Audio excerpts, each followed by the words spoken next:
Bon voilà, chers amis pêcheurs et chers abonnés, chose promise, chose due, ça fait maintenant plus d'1 an que je vous dis qu'on va prendre un peu de plaisir ensemble dans la Seine. C'est fait, hein, me voilà installé ici en bord de Seine, hein, dans le secteur des Andelys. Pour certains qui connaissent très bien la zone, qui est immense d'ailleurs. Donc ici vous pouvez apercevoir la Seine derrière vous. Hein, c'est très large, mais il y a des endroits où je peux vous dire que c'est encore plus large. Donc le but ici c'est de pas forcément toucher ou viser des gros poissons. Le but ici cette semaine ça va être de s'amuser sur des séries de poissons, hein, parce que bon, pour ceux qui connaissent la Seine, de très grands bancs de carpes existent et sont très nomades, donc parfois on enchaîne les départs, on s'amuse très bien. Donc j'espère avoir ce plaisir là avec vous, d'enchaîner 3-4 départs d'affilée et puis bien s'éclater, peu importe la taille des poissons, parce que ici vous piquez une commune de 7 kg, elle va vous arracher les bras comme une miroir de 20 kg sans problème. Donc voilà, donc ici pour vous expliquer un peu le poste, on a une cassure devant nous, hein, on est de 0 à 2,50 m en 5-6 mètres, pas plus. Excusez-moi. Et ensuite on va plonger carrément en 4,70 m. Donc, et ensuite ça va devenir plat et assez propre, sablonneux, hein, comme partout en Seine. Et on a une remontée parce qu'on est près d'une pointe d'île. On a une remontée mais qui est beaucoup trop loin, qui est au moins à 150 mètres, qui va remonter jusqu'à 3,70 m. On dirait en lac ça peut être très intéressant à pêcher, mais ici avec le courant ça va être impossible. Les lignes vont être entraînées. Avec le flux de bateau qui passe, ça va pas être possible. Donc on pêchera cette partie-là en pied de cassure, qui nous servira de chenal. Donc ici on a pratiqué un amorçage à la bouillette sur une vaste zone, un bouillette et graines, et puis on va poser nos cannes. Là j'ai déjà fait quelques brèmes, donc c'est signe que le blanc est déjà sur la graine. Maintenant les billes assez grosses vont permettre aux carpes d'arriver tranquillement, et puis là on va pouvoir enchaîner les touches. Voilà, allez c'est parti pour la pêche, et puis j'espère continuer à vous montrer de superbes images.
Bon voilà, alors je vous explique un petit peu la technique adoptée pour ce début de partie de pêche. Bon, je vous ai expliqué tout à l'heure un peu la topographie des fonds.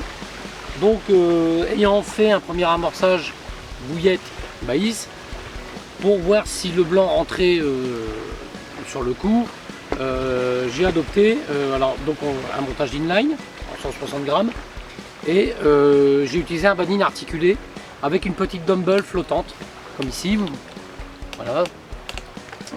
Hein, donc des sticks. Donc ici on enfile le stick ici, je vous explique pas comment ça marche, vous connaissez. Pour ceux qui ne connaissent pas, n'hésitez pas à me poser des questions. Voilà, donc ça va se présenter comme ça sur le fond. Puis ça m'a permis de faire 4-5 brèmes. Donc on a vu tout de suite que le poisson blanc est rentré sur la graine sans problème. Donc vous voyez, on a des petites tirettes. Donc c'est signe que suite à ça, normalement, pour l'expérience que j'ai en fleuve, les carpes ne devraient pas tarder. Voilà, donc ensuite j'ai adopté des montages ici parce que bon, pour ceux qui ne sont jamais venus, ne pensez pas venir avec des plombs de 80 grammes ou 100 grammes, c'est pas la peine, vous ne serez pas pêchant. Donc moi j'ai adopté cette technique, clip plomb classique, renforcé, hein, vous voyez, avec une partie métallique, et des plombs, ici en l'occurrence c'est un plomb grip poire de 220 grammes. c'est le minimum. Là, votre ligne est posée sur le fond, ça ne bouge pas, vous restez pêchant. Puis, du fait qu'on a du blanc en activité, j'ai pas fait le choix de mettre des banines souples, j'ai fait le choix de travailler en banine rigide. Ce qui fait que si les blancs viennent taper dans votre bille, votre montage, vous voyez, comme c'est très très rigide, a beaucoup plus de chances de rester pêchant qu'en tresse. Donc, voilà. Et également aussi, si votre montage, votre plomb viendra à rouler, une herbe ramasse la bannière, ça vous tire un peu sur le plomb, et puis votre montage ne pêche plus. Donc pensez à surveiller régulièrement vos sillons, hein, ça vous donne des indications sur le mouvement des lignes ou pas, s'il y en a ou s'il n'y en a pas. Et puis n'hésitez surtout pas à reposer régulièrement vos canons. Donc soit avec des sticks, et quand vous faites de la carpe, vous reposez, vous réalimentez le poste. Il ne faut surtout rien lâcher, c'est important. Dès que les carpes enchaînent les touches, là pas il faut. Si vous êtes deux, c'est bien, il y en a un qui rappelle pendant qu'il y en a un qui combat, mais sinon c'est hyper important. Vous faites votre poisson, vous le relâchez. Vous pensez pas à remettre votre canne tout de suite, vous réamorcez, vous réamorcez, vous réamorcez. Ensuite vous avez le temps de reposer votre canne. Vous avez d'autres cannes qui pêchent, il n'y a pas de souci. Il n'y a pas de souci. Donc c'est important d'essayer de les maintenir le plus longtemps possible, parce que les arrêter, vous ne les arrêterez pas. Donc l'avantage ici, c'est qu'on est sur place une semaine, donc elles vont passer, elles vont trouver de l'alimentation. Même si elles partent, elles vont revenir voir s'il y a de nouveau de l'alimentation, etc., etc. Donc ici on a fait le choix de ne pas pêcher cette nuit, pour dire de laisser le poste travailler tranquillement et que le poisson puisse se mettre en confiance. Donc on va pêcher essentiellement la journée et puis réalimenter en nourriture le poste la nuit.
Bon voilà, vous avez vu, on a fait quelques poissons, malheureusement pas de grosse série comme on l'avait espéré.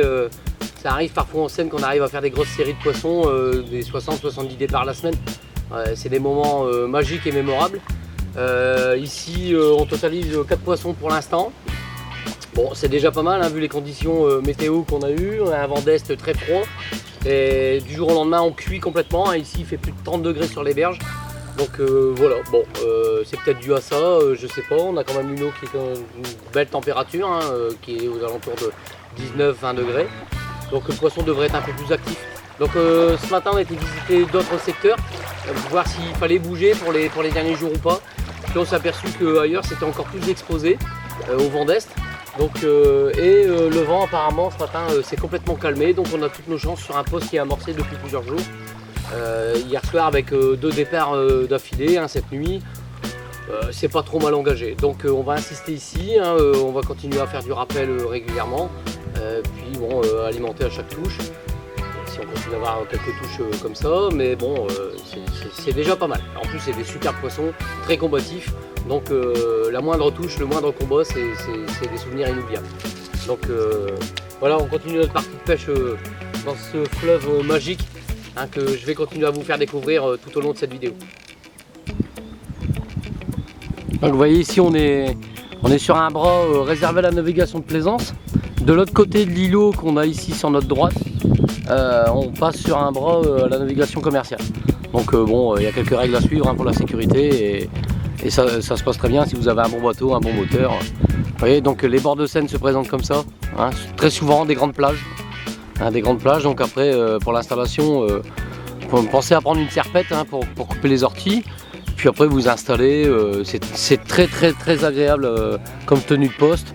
Et puis bah ensuite faut sonder et faut pêcher quoi.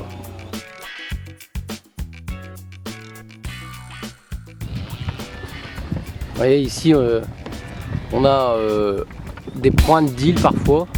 Donc quand j'entends dire les gens ouais il m'a pris mon poste machin, sachez que les pointes d'île restent des postes de choix. Et pas seulement pour nous, pour les autres carpistes aussi, qui sont pas bêtes, hein, qui repèrent ces postes là aussi. Donc vous voyez ici l'avantage de la Seine, c'est qu'on est quand même dans les boucles ici de la Seine, hein, après Paris, direction Rouen, et il y a beaucoup d'îlots. Bon attention, il y a des îlots qui sont réservés, hein, qui sont privés, mais il y a des îlots où vous pouvez y accéder. Bon faites attention quand même aux cochons et aux mouflons, hein, qui sont là pour couper l'herbe. Et vous pouvez vous installer sur les îlots, ça permet par exemple à deux de pêcher chacun d'un côté d'un îlot dans la partie navigable et la partie non navigable. Et ça peut vous faire des pêches mémorables. C'est super sympa.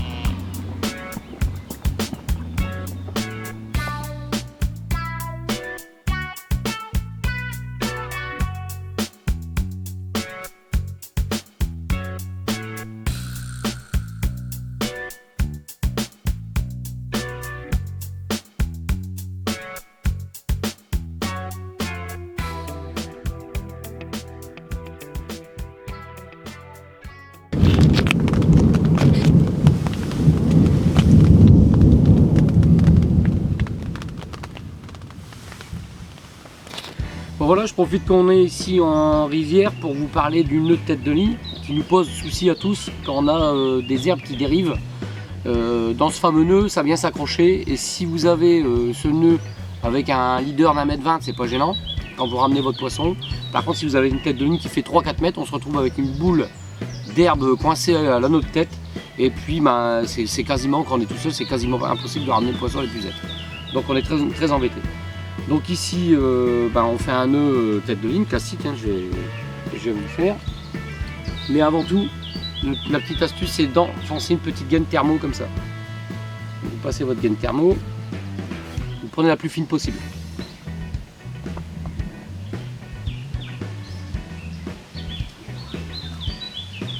Hop, voilà, on enfile ici. On va passer à l'avant, c'est plus pratique. Ensuite, on va faire notre tête de ligne habituellement. On fait notre nœud, on passe la tresse en montant, en descendant, comme je vous l'ai expliqué la dernière fois. Donc 8 tours en montant, 8 tours en descendant vers le nœud.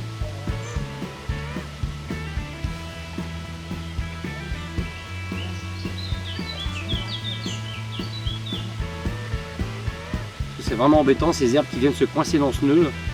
Donc il y a une petite astuce toute simple. Voilà, donc on a préparé notre tête de ligne, on va le serrer ici. On va le mouiller de préférence. Voilà. Voilà. Donc là on a bien notre nœud conique habituel. On va venir couper les excédents.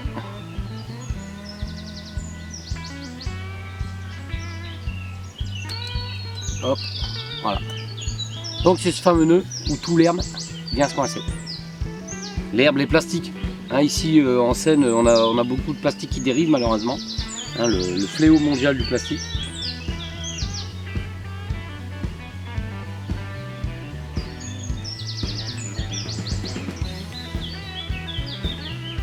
Donc ici, on repasse.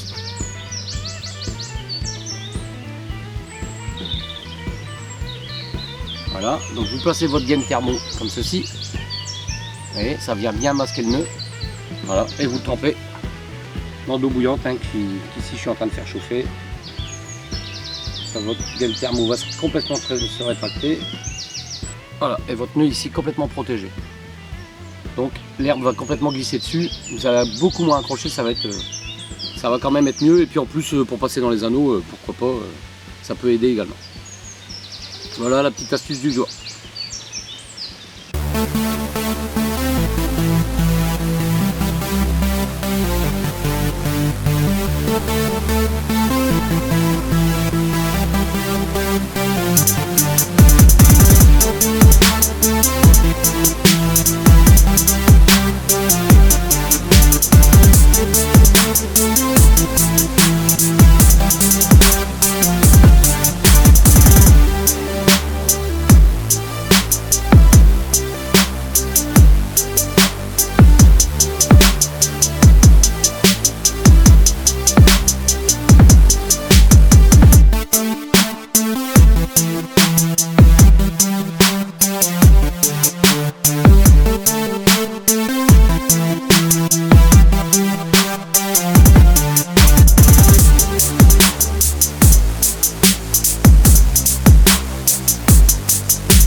Et voilà un fidèle abonné de la chaîne Carpe Canal qui vient de faire encore une commune avec la Scopex. Super poisson, très beau combat ici en Seine. Super, magnifique, très bon moment.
Donc voilà 3 règles à adopter dans la pêche en fleuve. Donc, quand vous avez votre courant de travers comme ça, vous posez vos lignes.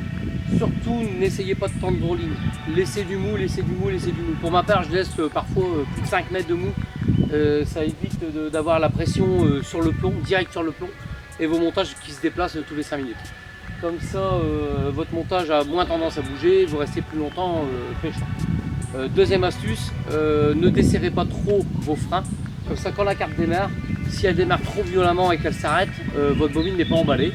Et puis en même temps, ça fait ferrage. Donc comme ça, vous prenez contact direct avec le poisson, vous n'avez pas besoin de ferrer. C'est piqué, c'est propre, c'est net. Voilà, ça c'est des astuces qu'on peut adopter en fleuve et qu'on peut adopter un peu partout. Donc vous avez vu ici, j'ai laissé vraiment un ventre au fil. C'est pas gênant, on a des plombs de 160 grammes à 220 grammes. Le poisson, quand il prend le montage, il se pique et au moins ça dégage un peu cette pression. Donc voilà. Une autre astuce encore, une troisième astuce, pensez à bien vérifier que vos bobines sont rabattues vers le bas de l'axe. Parce que si vous êtes en haut de l'axe, quand vous allez avoir des départs violents, votre bobine va tirer sur l'axe et c'est très très mauvais pour les moulinets. Donc pensez-y, hein, parfois on n'y pense pas toujours dans le feu de l'action, mais essayez de ramener vos bobines en bas du bâti du moulinet, vous allez garder vos moulinets beaucoup plus longtemps.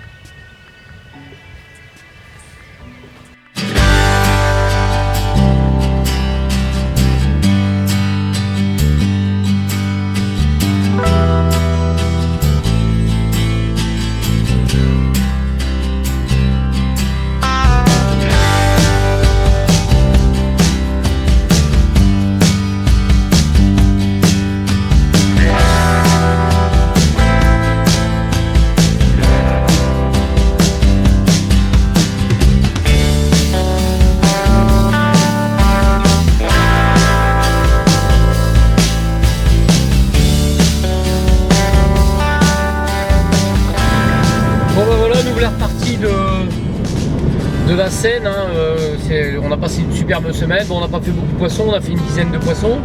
On a fait quelques décroches sur des poissons. Moi, pour ma part, j'ai décroché un poisson piqué sur le flanc. Donc je pense que la fraîche se prépare. Les conditions météo ont été à peu près correctes, à part le vent d'est en début de semaine. Voilà, tout ça pour vous avoir montré un petit peu ce que vous pouvez faire en fleuve. Pour moi, la Seine, pour tout pêcheur de rivière, c'est un passage obligé dans sa vie de carpiste, comme ceux qui pêchent les grands lacs. Passage obligé, c'est Cassien ou le Der, voilà. Et pour moi, la rivière, c'est la Seine. J'espère que cette petite vidéo vous aura plu. Et puis on va se retrouver pour une petite visite de pêche en rivière dans les parcours de la Somme, M. Monacu, hein, en particulier. C'est un domaine qui est géré par monsieur Frédinac. On va faire une petite partie de pêche là-bas. Je vais vous faire visiter les lieux. Ici pour la Seine, vous avez vu, hein, c'est tous les boucles de la Seine, hein, c'est immense. Hein, c'est immense. On a eu le plaisir de voir des pêcheurs au carnassier passer, très équipés. Je peux vous dire en bateau, c'était top. Voilà, donc à la prochaine vidéo, et puis j'espère que celle-là vous aura bien régalé.